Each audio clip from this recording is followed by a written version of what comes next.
Младите во земја во социјалните мрежи, освен за комуникација, ги користат и за најбрз начин на информирање и дебатирање на одредени општествено-политички теми. Исто така, овој вид на интернет комуникација многу често го употребуваат и за организирање на хуманитарни акции. Слушнавме многу квалитетни дебати, многу квалитетни аргументи.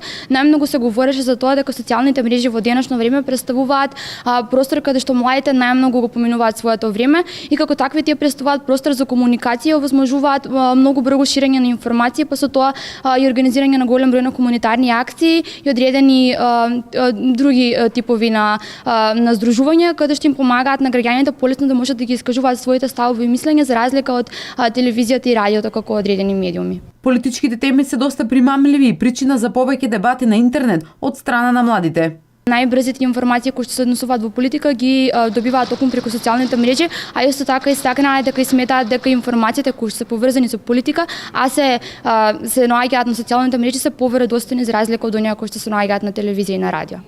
Штип денес беше домаќин на регионалниот дебатен турнир Пастра Магедон 2017, која втора година поред го организира Фондацијата за развој на локалната заедница Штип во соработка со Цивика Мобилитес. На турнирот учество зедо над 40 дебатери од Штип, Скопје, Неготино и Велес. Официјалната тема на турнирот беше овој дом верува дека социјалните мрежи не треба да бидат место за информирање и вести.